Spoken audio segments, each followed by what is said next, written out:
for joining me on For Real. It's so good to have you back. You're a repeat offender. I am. I'm surprised I got invited back. No, I'm just I'm kidding. surprised you said yes twice. That's Are always a you kidding? surprise. I still remember the first time you emailed me to be on Surviving Sarah, like all Yes. those years ago. Yes. And I thought you were so funny in your Oh, email. And I was wow. like, yes, of course. Like I can already tell that I'm going to like you. And sure You enough, I are did. very kind. Well, I'll tell you what, now I have my own darn podcast and I get those emails and Yep. I think, oh my gosh, God bless Sarah Bragg for having me on her podcast when I just cold emailed you. So you Yes. you extended the initial kindness. So I appreciate that. I'm super excited to talk with you today for a host of reasons. One of them is that you have a new book coming out. Let's see, Yes. when will this come Yes. out? It'll be just out when Yeah. this releases. It's called "Is Everyone Happier Than Me?" An honest guide to the questions that keep you up at night. Number one, I love the cover. It's so pretty. It's a very lovely cover. And number two, I'm just going to ask you right off the bat about this stage of life that has prompted you to write an entire book about it. Okay, so Yes. tell our audience, for those who aren't familiar with where you are, what you're doing. You have written books. You host a successful podcast. You parent teens. You have a lot of roles that you Yes. spin. So, what is it like to be you these days? And why has this particular stage these days prompted you to write this book? Oh, man. I feel like it's funny. I just had a doctor's appointment this morning and we were talking about things. I was like, well, I can't tell if this medicine is helping or if I'm just like, I am so busy and that I'm just like willing myself to work. She's like, oh, what's the topic of your book? And we started talking and she was like, oh my goodness, this is just where we all are. We are all, She pre ordered on the yeah, spot. she's like, so can I pre-order today? And I'm like, yes, go ahead. So it's just, I mean, if busy but bored resonates with this. Like you Mm, just don't even have time to you're like, who am I anymore? What do I like? Do I matter? Does anybody like me? I mm, just found myself asking these questions at night when another identifier of this stage of life is you just wake up at like 3 a.m. like every night. And I don't know why. And I wake up and then I just start thinking. And it's like my brain is doing aerobics at night. And it's just like, this is when I, work out the best. It's 3 a.m. I'm just going to think and think and think. Ugh, and you think about conversations you had and you're like, well, no wonder nobody likes me. That was just terrible. I don't oh know my why gosh. I think I'm anything.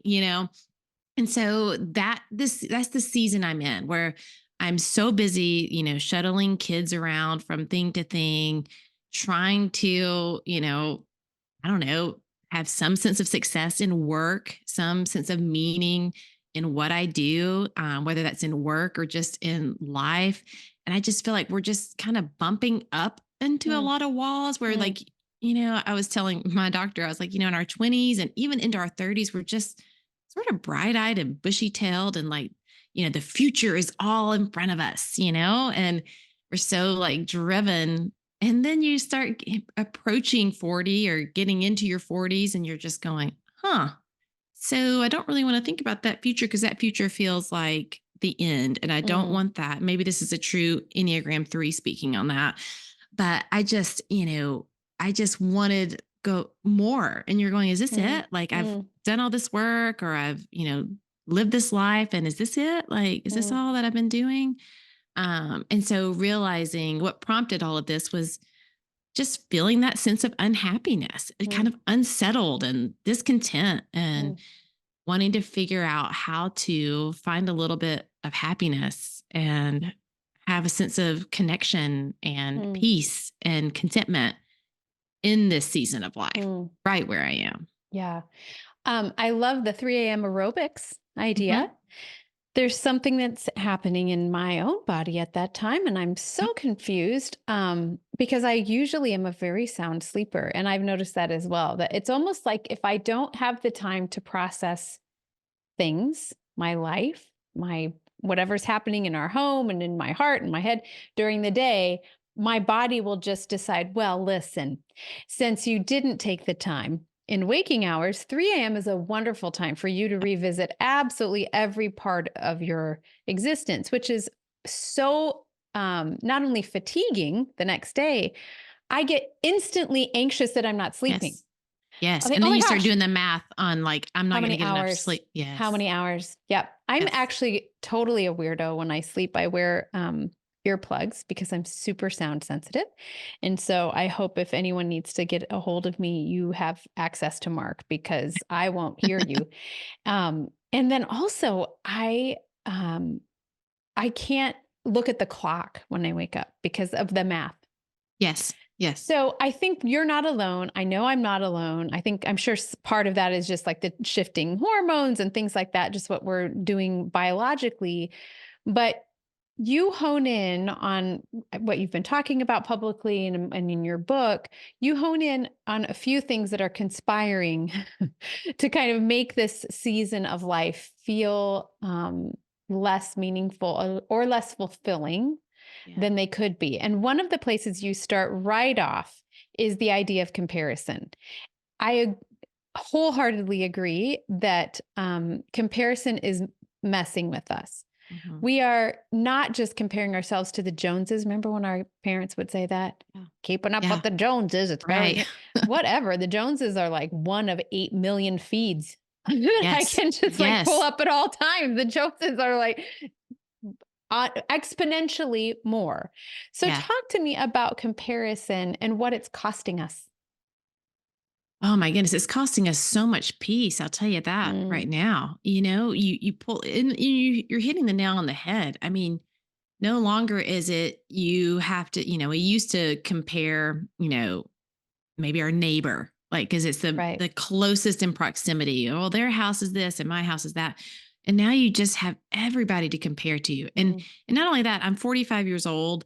And then I'll scroll and I'll see a 25-year-old and she's, teaching whatever about like her body and how to like stay fit. And I'm like, oh my gosh. Like, and I'm like, wait.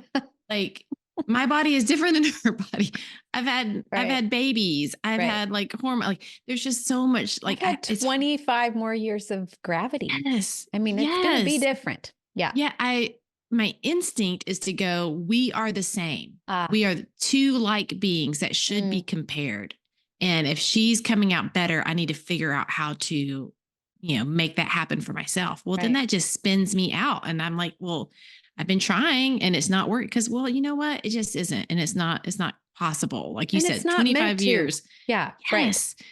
Yeah. So all I find myself is that I'm instead of like, I wish that, and I wish that social media was like what Kathleen Kelly predicted, what she Oh, experienced and You've Got Mail, where she's just like looking at that screen with such hope and like, oh my gosh, I'm just going to connect with the world. It's just not like that anymore. I right. don't I don't leave social media feeling like that. I usually leave with sort of a sense of dread Mm, and feeling less than. mm, And it's because I sat and I compared and looked and go, well, maybe if I had a home like this, or if I could decorate like that, or if or if I was funny like that. Like, I mean, I love to laugh. That's one of the things I love to do. But I think, gosh, man, how did they figure that out? If I could have just figured out how to be funny like that, it just that's an puts me in a bad place. that's a never win. You have the best antidote to this. It's my favorite 3-word sentence of late. It's good Yes. for you. Yes. Tell Yes. me, tell Tell us. you all This the is things. brilliant. Yes. It is so that has been because again, it's I don't think that there's a cure for comparison. You're gonna Mhm. every time you open up, you have eyeballs, you're going to compare. That's just sort of the nature of the game. Right. I But hate to this bring this up, but Cain and I'm trying to think now, what's the earliest version of comparison? And what pops to mind is Cain and Abel. Cain says to, God, well, listen, how come you liked his better than mine? And right, then he killed right, him. So right, I'm just trying to like let everyone's shoulders relax. We right. didn't we didn't invent this human No, impulse with social media. it's not a 2024 No. like unique to us. And But it does so feel heightened and it really is. accessible. Again, because we just live on our phones and we live there and that's what we're consuming. That's where we're getting all of our content from. And so it's heightened. So for me, I've just adopted that little phrase, good for you. And not when you say it, it almost sounds like I'm being sarcastic. I'm not. It's just like Yeah. when you scroll and you see her, and she's either, oh, she looks the way I want to look, or she has what I want to have, or she's funny. Like, I wish I was funny, or her book just can't, like, whatever it is, Right. just Fill in the going, blank. yes, good for you. Good Yeah. for you. And scroll on. If you can like it and go a step further and like it, do that. But Yeah. just verbally even say, good for you. And it Yeah. just sort of like takes the power out of it. Mm. And it just reminds me, like, hey, it's great. Everybody is doing their thing. You can say good for you and move on. And that really does sort of help me drop the measuring stick in that moment. So good. So simple, so practical. We Yes. are going to face this 20 seconds after, people turn off this podcast. They probably are holding their phone. And so just the idea of you aren't powerless here. We aren't Yes. powerless. We can decide um, to do what this a very smart man once said, which was to rejoice with those who rejoice and mourn with those Yeah. who mourn. Like to step into that space saying, this is awesome for you. I'm so excited. Yes. Instead of doing my knee jerk, which is, oh my gosh, I haven't done that.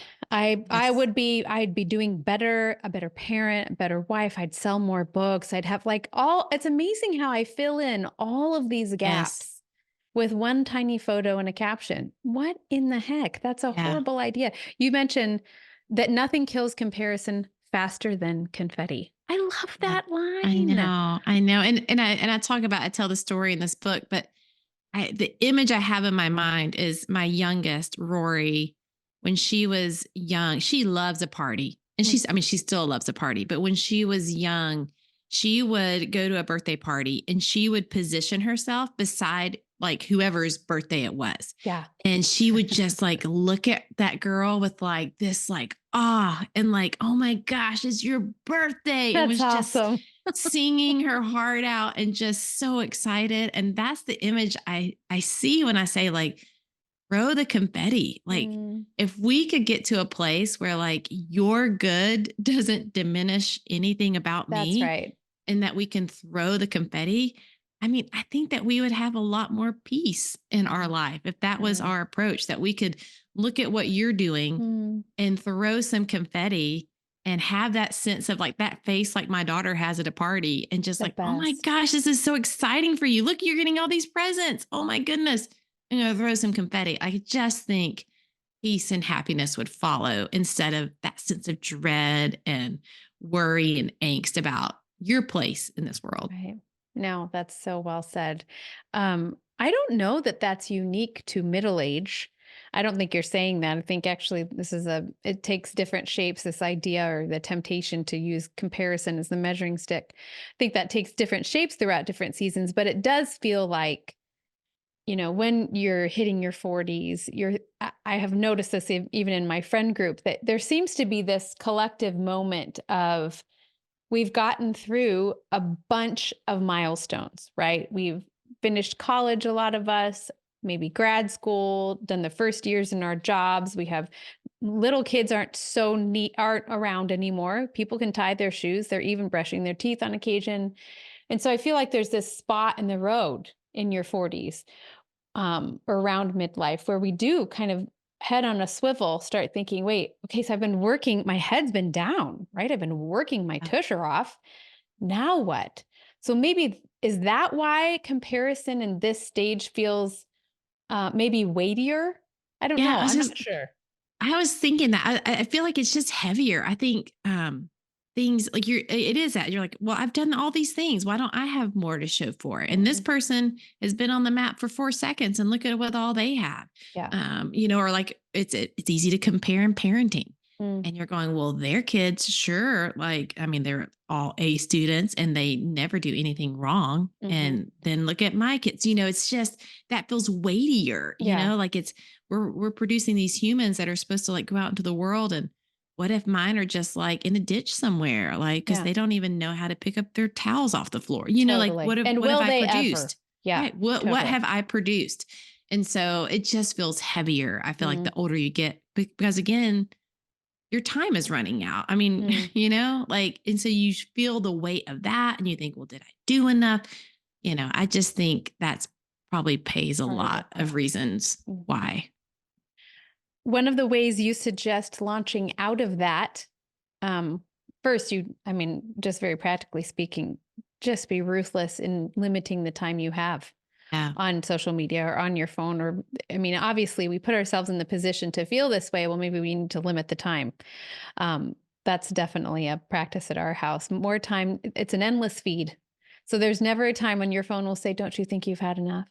Right. No. So you have to do that for yourself. But I love this idea of creativity launching you Mm, out of that kind of malaise. So talk to me about yeah. that, making things, creating things. Yes. And I had never thought about this or made this connection until I read The Gifts of Imperfection by Brene Brown. And Mm, she talks about comparison and perfectionism to kind of together and that and how creativity plays a role, because creativity is really just our uniqueness. Like, mm, we are all creative beings. I think a lot of people think, "Oh, I'm just not creative." And right. I'm like, "No, no, no. Like, that's just part of hardwiring into our Right.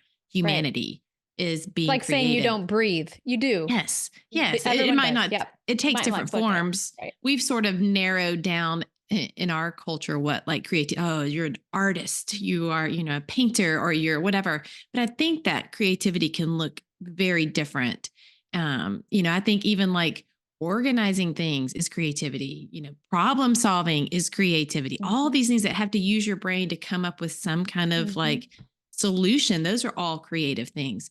And so if we can get to the point where if we're stuck in that comparison, we're looking at things, we're thinking we're alike, but I mean, you and I are both, women, we're both authors, we're both moms. Like, okay, we have some alikeness, but so you're like, oh, well, then I guess I need to be just like Kimberly. I just need to be just like her. Instead of going that route, go, what muscle can I flex of my own uniqueness? mhm. So I think that helps us. We have to do that off of social media. When we can go, I'm going to flex that somewhere. It reminds me that I'm unique.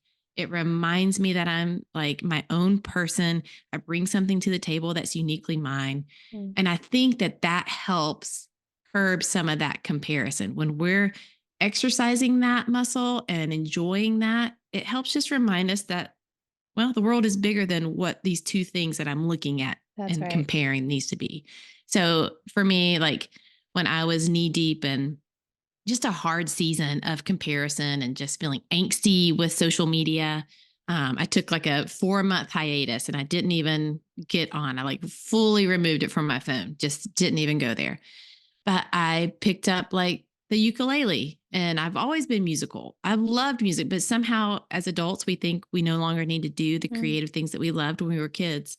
And I was like, I'm just going to like play this. And so instead of taking the time of scrolling for 30 minutes, I just watched YouTube videos on how to play the ukulele. And it awesome. was, so you don't realize how much time we're giving to that Yeah, comparison and that's right. scrolling when we could turn the dial on creativity, something that we loved to do either as a kid or now, and just turn that dial up and see what happens and see how much less angst we feel if we've been turning up that dial instead of social media and comparison. So good. You mentioned perfectionism, that Brene Brown writes about that. And you say perfectionism is a defensive mode. I had Yeah. not considered it in this way. So talk to me about that. How is perfectionism actually a defensive posture? I think it's we're looking to protect ourselves. So, we're always on the defense, like, oh, who's coming at me? Like, is somebody going to get me? Like, are they going to see who I really am? If it's all a matter of really what others think. So if I can be perfect enough, then they will think this way about me. Mm, And so I'm going to put on perfectionism as like an armor, and I'm mm, going to wear it so that I don't actually get hurt. Maybe I'm not vulnerable enough so they can't actually harm me. And so we wear it as an armor just to protect ourselves from really being seen, because then what if they really see us and they see that we're not perfect, mm. and then they don't like us, or they don't, want to be with us, or they reject us. And so that's how I've seen it play out in my own life, of just I've got to be perfect. And so I'm going to wear it as an armor just so that I don't get hurt. Mm. So how have you found freedom for that? Or how are you finding to be Yeah, less held by that? I know. Gosh, it is. I think the biggest piece for me, and it seems so silly, is just an awareness of it. Like, oh, being aware when I am I think with shame, we really can feel it in our body. We can, for a lot of us, our heart races, or we start breathing kind of faster. It can be, we can feel our faces, all these things. And when I sense that, like Mm, when I'm starting to worry, maybe it's my body is physically doing something, or I can literally go, I'm like stressing out that, if I didn't do that just right. Do you think that I'm not going to get acknowledged about this? Do I think that that's going to ruin this relate? Like I start spiraling in these ways. I've learned to be able to be aware of that, and I mm, can flag and go, oh, whoa, whoa, whoa, whoa. Are you thinking that if you've gained 10 pounds, like people aren't going to like you? mm. Okay, that's like we're striving for perfection here, and we need to like be aware of that. So simply like journaling is how I kind of like I have to verbally like say it out loud or write it down for it to be Okay. aware, like for Yep. me to go, I'm acknowledging this. Mhm. And so for me, that's really been the biggest helpful step Mm, is acknowledging when that is at play, what it looks like for me personally when I put it on as an armor to mm. self protect. And then I can see that and I write it down. And just that alone helps me to go, okay, take a step back. Like, what do That's we what's know to really be true? happening. Right. Right. This is Okay. what's happening. Let's fact check it. This is what I know to be true. And then, I might still feel a little spirally, but at least I've acknowledged it and I can see when I'm wearing that as armor Yeah. instead of just walking through life and constantly thinking I'm going to be loved more or valued more if I'm perfect. Mm. Has learning to use that muscle changed how you parent teenagers? Yes. I mean, it's one of those where I always feel like I'm practicing what my face says. Do you feel like that? You're like, I Oh, need to practice goodness. what my face looks like. Totally. Yep. So that Totally. because again, our we want to be defensive and we want them to not ever hurt and we want them to not ever mess up. And sometimes it's out of sheer like I don't want them to hurt. And sometimes it's because, well, I don't want that to reflect on me. And so then I have to practice that constantly of okay, when you see something or when you hear something, what does your face say? Like, let's communicate that it's okay to be imperfect. So, even though you've been a classic perfectionist for so many years, we're going to have to work on not putting that on your kids and, Right. demanding that they're just as perfect, either to protect themselves or to protect my image of Right. as a mom. So, I do feel like I'm in that awareness piece. What is it when you start feeling that angst in you about it, fact checking it, being aware, fact checking it and going, okay, like let's make sure my face is saying it's okay. It's okay that you have a Right. 69 in math. Okay, let's talk about that instead of just, you What's my know, face doing? This is right, my 69 in fat and math right. face. How- I'm sure you see it's tell me pleasant. more. Like tell me more about that 69 in math. What's happening? Totally. Oh, my mom used to tell me not to stop shouting with my face. Oh, So I've that's funny. long struggled with what I think is my poker face, and no one else thinks that.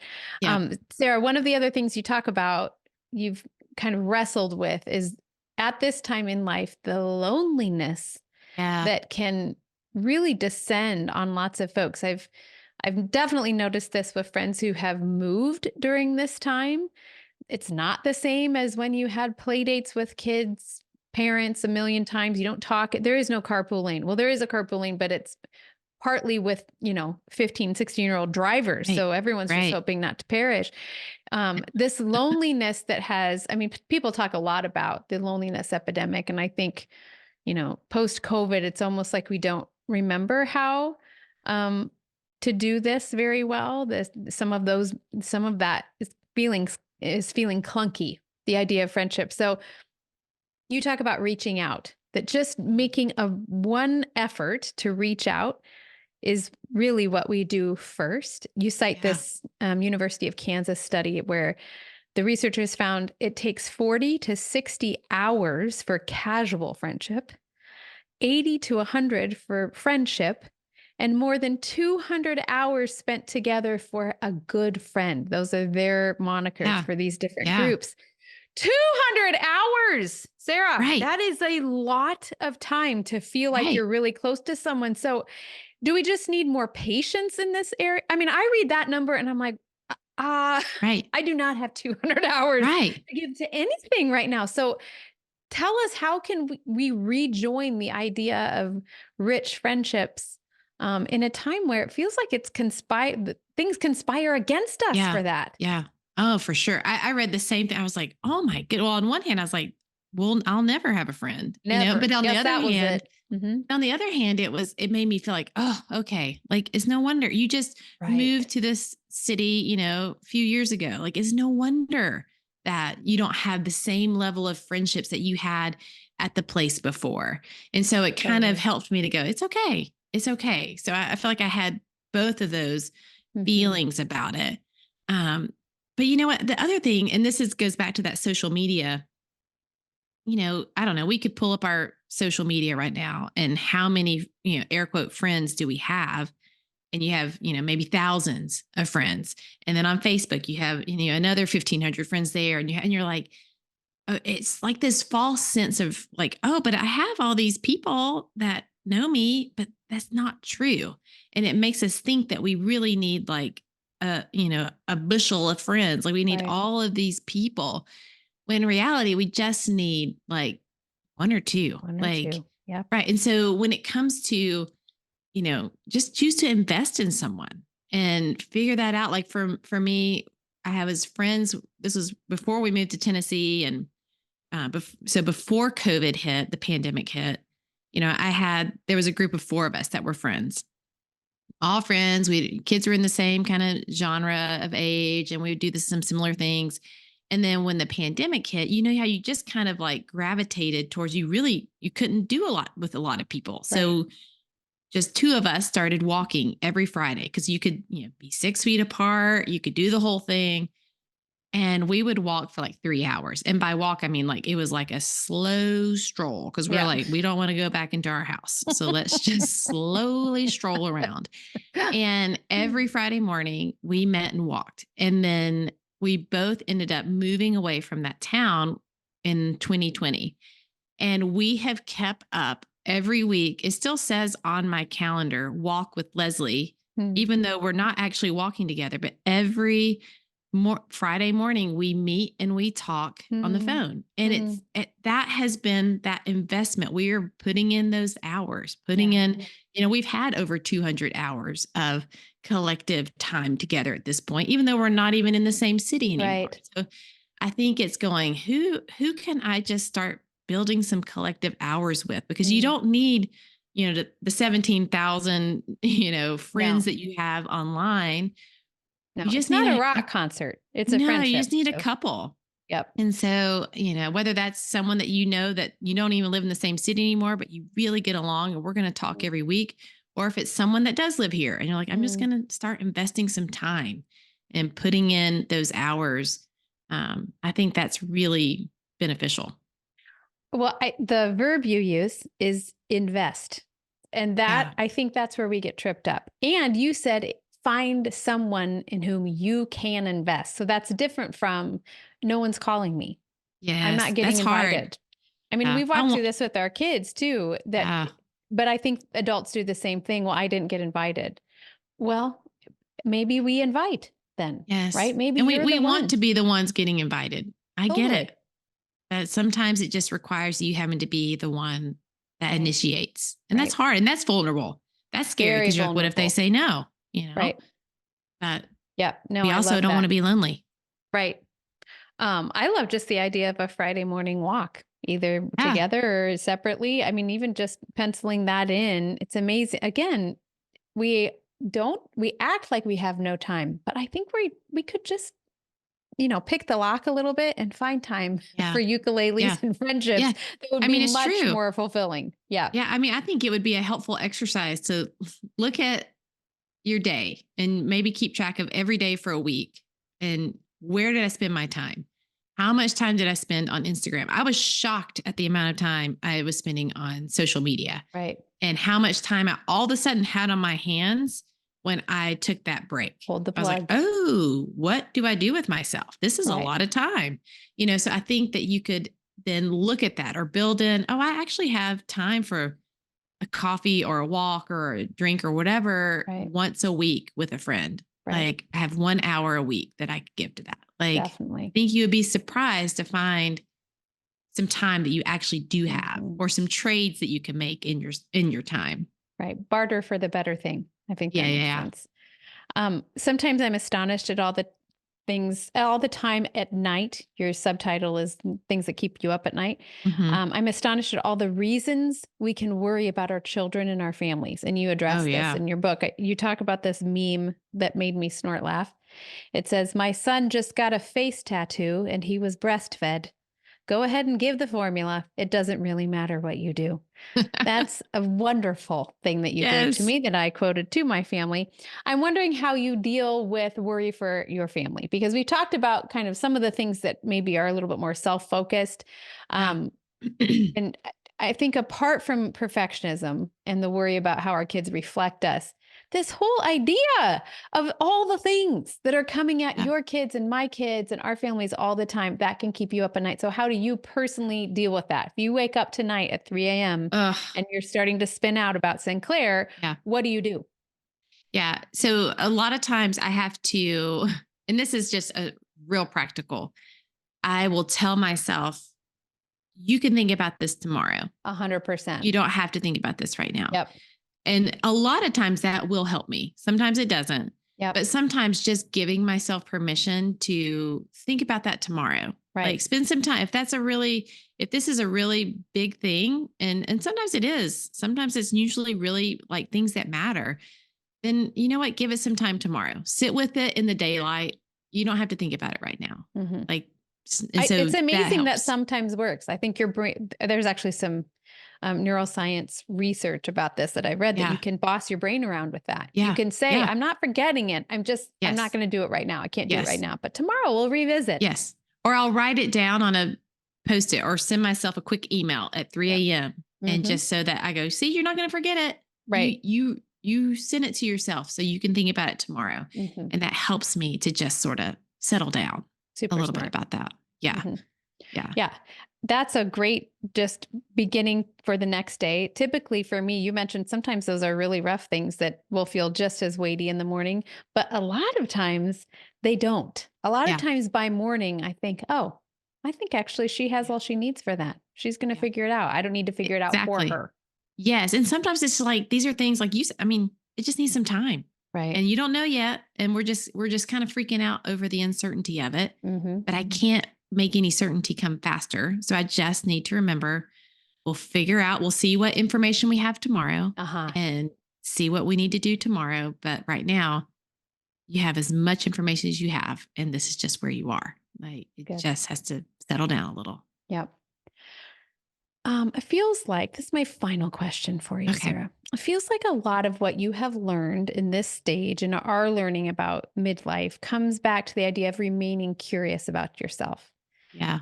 We are not static people. We are growing, and the idea of growth shouldn't scare us. It does a little bit, but shouldn't. We should expect it and even welcome it. So, one of the things you suggest in the area of being mindful that we are growing and changing, that we're not 20. That's actually a really good thing. You say we should have more fun. In fact, Yeah. you say we are living in a fun drought. Yeah. So, talk to me about that and what you do to break out of that rut. I don't know.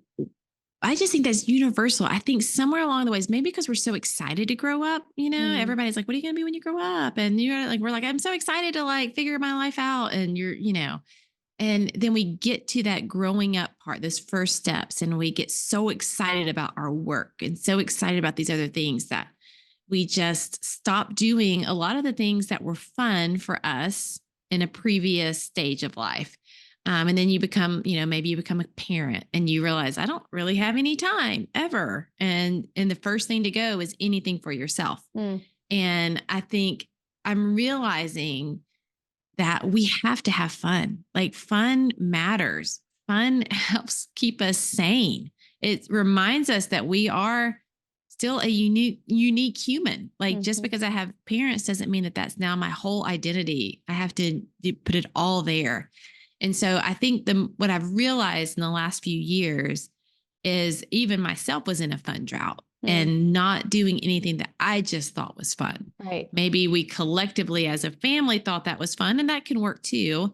But what does Sarah find fun? Mm. And so I've, started going to book clubs. I love books. I love talking about books. And that has been fun. I've gone back to playing tennis. That has been so fun. Like just to do something for myself for the Mm. sake of just fun has been so good for me to go, we need fun in our life. Yes, we Yeah. need to work.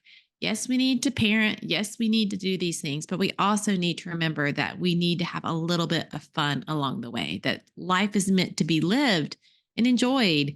And so find something that is fun for you. I don't know what that is for everyone, but just find something. I say sometimes if you don't know anymore, because again, sometimes we get lost in who we are. Think back to what you loved to do growing up Mhm. and start there. For me, Mhm. I did. I loved playing tennis and I went back to it and I was like, oh, yeah, this is so fun. I'm so Right. competitive. I love running around. I love this whole thing. And I was shocked that I didn't play for over 20 Mm. years. And just because I just was like, no, I'm like an adult now. I don't have time for that. Like hobbies, like we don't do that anymore. No, Right. like we need fun. I'm not going to blame my grandparents. Maybe this is just something I've heard growing up by older people. They would talk about frittering away your time. And I think I need to bring back the fritter.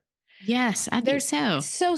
I feel too structured sometimes and too micromanaged on a 15, 30-minute increment basis. And when we get to be like that, we are not just missing out. I think actually it feeds other spaces. It feeds Yes. our creativity. It feeds us in other ways to fritter. So bring Yes. back the fritter. If we were Yeah. doing And hashtags, I'd say hashtag fritter. yes. Well, and again, it's like I think our culture values achievement. And Uh-huh. so For sure. we spend a Productivity too. lot of time being productive and achieving when sometimes you just need to have some fun. And that should be Absolutely. on our list of things to do is just have fun. Yeah. When you're looking for your Friday morning walk friend, listeners, consider if that person will encourage you to have fun. I think that Yes. should be part of what we do for each other. Okay, very, very final question. Sarah, Okay. you mentioned your book club. We often Yes. ask guests a book nerd question, which is what are some books that you recommend? Either a book Mhm. that's been on the shelf for a long time or one that's um and or one that's coming out that you can't wait to read. And I would like to specify this question in the area of fun. Okay. So, what is a book club book? So, something you read just for fun for your book club, Yep. a book or two that you would recommend to our audience. How long do you have for this podcast? Um, That is the right answer. okay, so the book club pick for let's see, we read it in February, I guess end of January, early February. We're about to discuss it in like a week. Okay. And I loved it. Was Okay. First Lie Wins.